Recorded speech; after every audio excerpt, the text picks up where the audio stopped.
주야로 묵상하는 삶 2월 2일 화요일의 말씀입니다. 성전 멸망과 종말의 징조이고 16페이지입니다. 저는 제목을 종말의 때로 적어보았습니다. 제가 먼저 오늘 본문 마가복음 13장 1절에서 8절 말씀을 읽도록 하겠습니다. 함께 읽어주십시오. 예수께서 성전에서 나가실 때에 제자 중 하나가 이르되 선생님이여 보소서 이 돌들이 어떠하며 이 건물들이 어떠하니이까. 예수께서 이르시되 네가 이 큰 건물들을 보느냐. 돌 하나도 돌 위에 남지 않고 다 무너뜨려지리라 하시니라.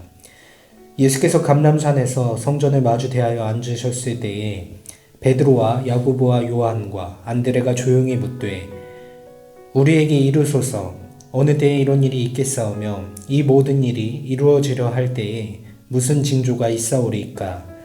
예수께서 이르시되 너희가 사람의 미혹을 받지 않도록 주의하라. 많은 사람이 내 이름으로 와서 이르되 내가 그라하여 많은 사람을 미혹하리라. 난리와 난리의 소문을 들을 때에 두려워하지 말라. 이런 일이 있어야 하되 아직 끝은 아니니라. 민족이 민족을 나라가 나라를 대적하여 일어나겠고 곳곳에 지진이 있으며 기근이 있으리니 이는 재난의 시작이니라. 아멘.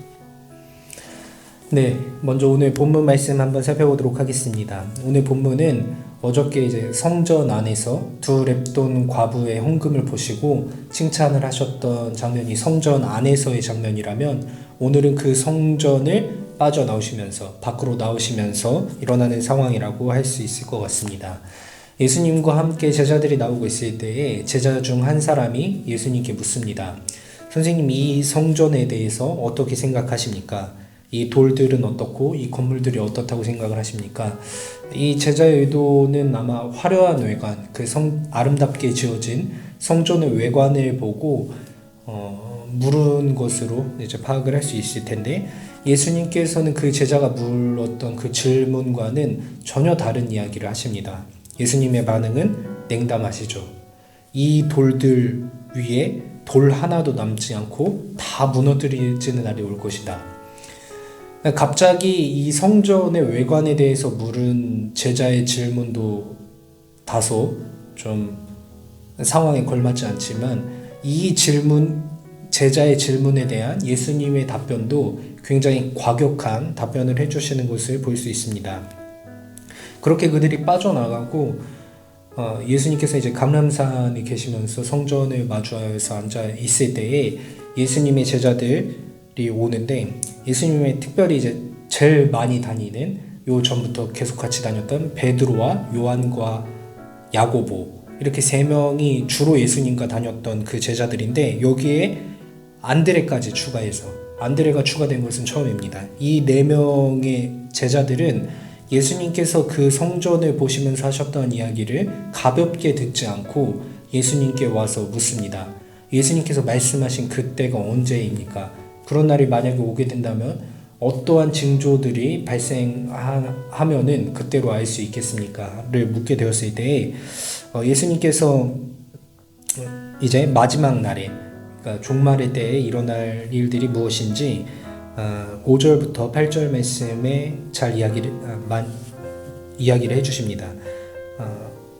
예수님의 이름으로 와서 사람들을 미혹하는 자들이 생겨날 것이고 6절에서 또 7절에서는 그 곳곳에서 나는 난리와 난리의 소문들을 듣게 될 것이다 이야기를 하시고 8절 말씀에서는 나라가 나라를 대적하고 민족이 민족을 대적하는 이 전쟁의 상황들이 굉장히 많이 일어나고 이제 지진이라던가 기근이라던가 이런 천재지변의 일들이 굉장히 많이 일어날 것이다. 이러한 날이 종말의 시작이라고 보면 될 것이다. 종말의 때에 이러한 징조들이 일어날 것이다 라고 이야기를 해주시는 것을 알 수 있습니다. 예수님께서 이야기를 해주십니다.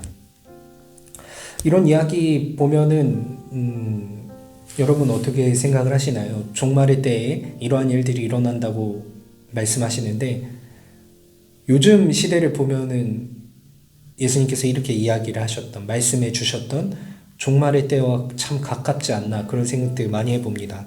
나라와 나라가 대적을 꼭 어느 나라를 정확하게 지칭을 안 한다고 할지라도 나라와 나라들이 대적하는 일들이 참 많이 있고 사람 같지 않은 일들이 참 많이 발생을 하는데 그런 소문들을 우리가 자주 들을 때가 많이 있고 또 재림 예수라고 하는 어떤 이단 사이비들의 교주들도 참 많이 있고 이런 거 보면은 예수님께서 말씀하신 그 종말의 때가 많이 가까워오지 않았나라는 생각이 들고 그래서 저는 오늘 이 본문 말씀을 종말의 때라고 생각을 해봤는데 특별히 눈여겨볼 것은 이제 성전에 대한 예언이었던 것 같습니다. 저에게 굉장히 와닿았는데 그 아름다운 외관에 대해서 제자가 물었을 때 예수님께서 이것이 무너질 것이다. 뭐 하나 남기지 않고 완벽하게 무너질 것이다. 라고 이야기를 하시는데 이것이 이제 이 절별 해설을 보시면은 그 요세푸스라는 그 유대 역사가입니다. 유대 역사가가 쓴 그 요세푸스의 책에 유대 고대사 책에 보면은 그 역사상에서 정말 이스라엘 그 성전이 완벽하게 무너지는 것이 예수님의 말처럼 일어나는 것을 보게 되는데 결국에는 이러한 일들을 예언을 하셨던 것은 문자 그대로 받아들이는 것도 의미가 있겠지만 한편으로 그것을 넘어서서 사람이 완벽하게 쌓아놨다고 생각하는 사람들이 가장 아름답게 표현해 놨다고 생각하는 그 노력의 산물들 또 사람이 공들여서 쌓아놓은 그런 것들은 언젠간 하나님의 심판의 때에 무너질 수 있다라는 것이죠.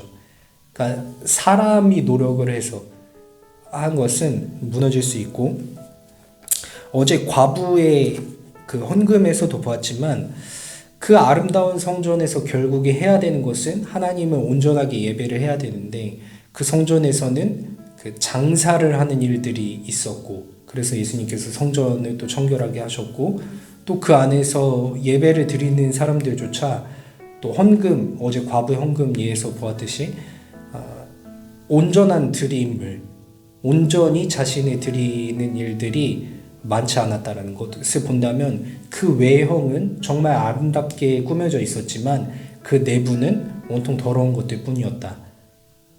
사람이 아무리 아름답게 세워놨지만 외형은 그럴듯하지만 그 속에 있는 중심이 온전치 않은 것은 얼마든지 하나님의 심판에 대해 무너질 수 있을 것이다를 경고하시는 것 같았습니다.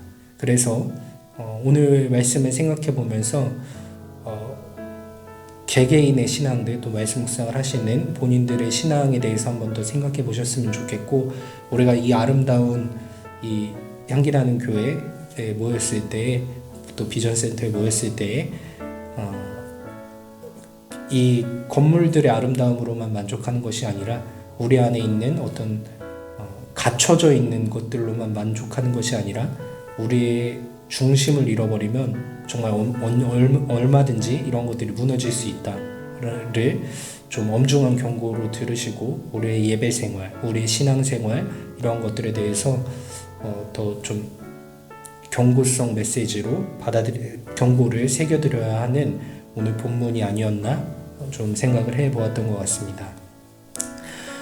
예수님께서 이제 십자가의 길로 거의 막바지로 가시면서 어떤 주제들이 조금씩 더 무거워지는 것 같습니다. 그러면서 한편으로 지금 사순절 기간에 더욱더 예수님의 고난에 대해서 생각을 해볼 수 있지 않나 이런 생각이 많이 드는데 또 오늘 말씀 잘 묵상해 보시고 오늘 말씀이 주는 메시지가 가볍지 않지만 이 메시지를 자신의 것으로 만드셔서 중심을 잃지 않는 신앙생활로 오늘 하루를 잘 살아내시는 우리 청년부원들 되시길 소망합니다.